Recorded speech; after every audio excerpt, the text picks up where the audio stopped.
때 창만 펼치면 왜 머리가 아프지? 근데 오늘은 열도 좀 있고 눈도 아프고 목도 아프고 진짜 한국 같으면 두통, 치통, 생리통, 개부린이 있는데 미국은 모트린이 있지, 알리브 있지, 다일레놀, 아스피린, 또 뭐 엑사드린. 아니 도대체 뭐가 뭐야? 뭐 먹어야 될지 진짜 헷갈리네. 미국 약사 친구입니다. 여러분 그동안 잘 지내셨나요? 우리가 살아있기 때문에 아픔을 느끼고 또 아픔을 느끼기 때문에 우리 몸을 치료하고 보호할 수가 있죠. 그러나 이런 통증을 그대로 두면 삶의 질이 떨어지기 때문에 진통제를 사용할 수밖에 없는 게 우리 현실이죠. 쉽게 약국에서 over the counter, 즉 약국의 그 진열대에서 구할 수 있는 진통제는 크게 두 가지로 나눌 수 있는데요. 타일레놀과 모트린 계열의 약입니다. 근데 살 때마다 뭐가 좋을지 모르고 약간의 불안 심리로 구매하는 대표적인 진통제죠. 오늘은 이 두 가지에 대해서 어느 정도 분명하게 이해를 하고 나를 위한 최선의 선택을 하는 방법에 대해 알아보겠습니다.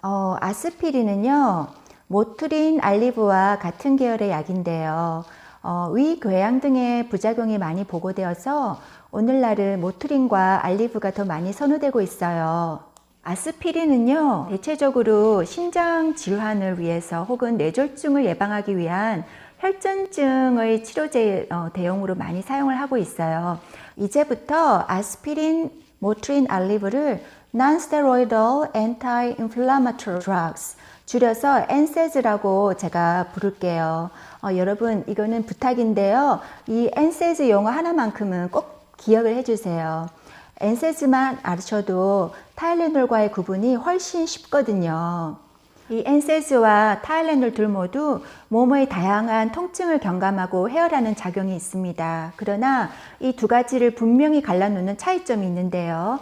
바로 NSAIDs는 통증이 생기는 이런 부위에 사이클로옥시게네이스, 즉 COX-1, COX-2라는 단백질을 차단하여 염증도 치료한다는 사실입니다. 대표적인 NSAID인 모트린은 그 성분명이 알부프로펜이고, 모트린과 쌍벽을 이루는 같은 계열의 OTC 알리브는 성분이 나프록센이에요. 특히 근육이나 관절에서 생기는 통증, 목이나 부비강이 부어서 생기는 통증은 주로 염증에서 생기는 것이기 때문에 NSAIDs가 더 효과적입니다. 이에 반해서 타일레놀은 뇌의 중추신경계에서 COX-3라고 불리어지는 단백질을 차단하여 진통 효과를 내기 때문에 이 통증 부위와는 무관합니다. 대체로 NSAIDs가 타일레놀보다 약효 지속 시간이 더 길고 진통 효과도 더 강하다고 볼 수 있습니다. 그럼 간단히 열과 통증을 대체할 때 NSAIDs를 먹으면 되지 왜 타일레놀과의 삼각관계를 고려해야 되지? 하는 의문이 들 수 있죠. 이유는 바로 NSAIDs는 복용을 좀 조심을 해야 되는 부작용들, 즉 발목을 붙잡는 여러 가지 주의사항이 참 많은 약이에요. 이 NSAIDs 부작용과 주의사항에 대해서 한번 알아볼게요. NSAIDs는 복용하기 전에 자신의 건강 상태를 먼저 체크해야 됩니다. 고혈압이 있을 경우에 NSAIDs는 신장의 혈류를 감소시켜서 신장의 기능을 떨어뜨리죠. 이런 것을 water retention이라고 하여 NSAIDs가 우리 몸에 물이 빠져나가지 못하게 이렇게 붙드는 역할을 해서 그 결과 몸의 혈류량이 증가하여 혈압이 상승하고 또 고혈압 치료제 효과를 떨어뜨릴 수가 있습니다. 또 당뇨가 있을 경우에 이 NSAIDs 약은 혈당을 떨어뜨릴 수가 있기 때문에 이 당뇨약을 주로 복용하시는 분들은 상당히 주의가 요구됩니다. 혈당이 너무 떨어지게 되면 저혈당 쇼크까지 올 수가 있죠. 그래서 당뇨가 있을 경우에도 NSAIDs는 주의사항이고요. 천식이 있을 경우에도요, NSAIDs는 그 기침 증세를 악화시킬 수가 있고, 그리고 위염이 있을 경우에는 이게 사실은 상당히 중요한 파트인데요. NSAIDs를 복용했을 때 위염이 더 악화되고 가장 심한 경우에 위장 출혈이 있을 수가 있어요. 모트린이 그래도 가장 위장에 좀 부담이 적은 약이라서 어린이들에게는 모트린을 투약하는 것이 더 안전합니다. 그래서 많은 경우에 약사들이 복약 지시를 할 때 이 NSAIDs는 반드시 음식과 같이 복용해라, 음식을 먹고 나서 복용해라고 하는 이유가 바로 여기에 있어요. 임산부의 경우에도 NSAID는 캐러고리 C이기 때문에 좋지가 않아요. 참고로 타일레놀은 캐러고리 B이기 때문에 임신했을 때 통증이나 해열에 선택하는 약은 주로 타일레놀입니다.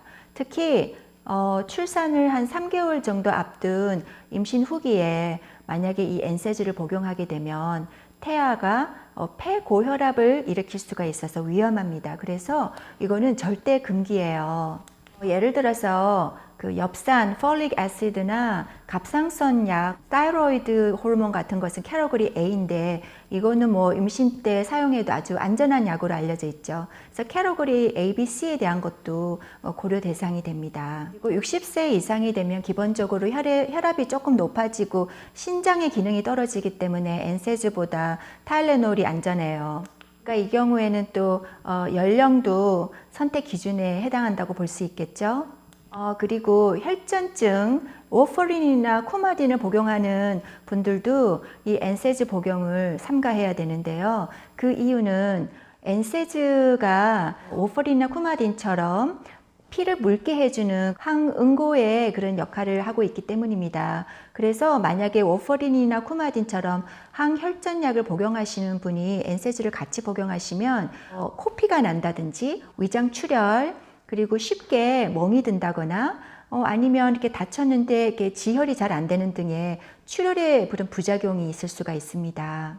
자, 그러면 타일레놀은 그러면 괜찮을까요? 타일레놀은 아무 문제가 없을까요? 아니죠. 타일레놀도 문제가 있어요. 타일레놀은 우리 간에 문제를 일으킬 수가 있습니다.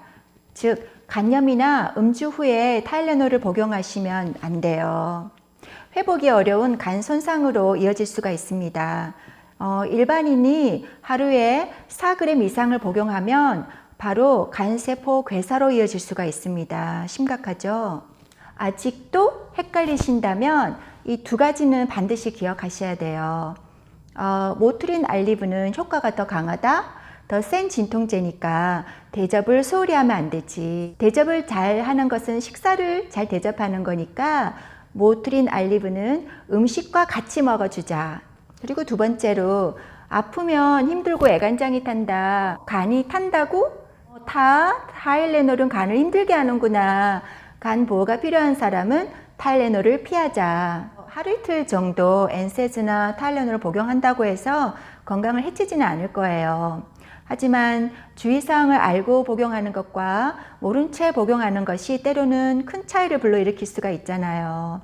꼭 모트린을 먹어야 하는 상황이라면 드세요. 그렇지만 복용하는 한 며칠 동안 혈압을 재어본다든지 혈당을 체크하고 이상이 없는지 조금 신경을 쓰면 별 문제가 없을 거예요. 네, 오늘은 여기까지고요. 여러분 다음에 뵐 때까지 건강하시고 아프지 마세요. 이상은 미국 약사 친구였습니다. 바이.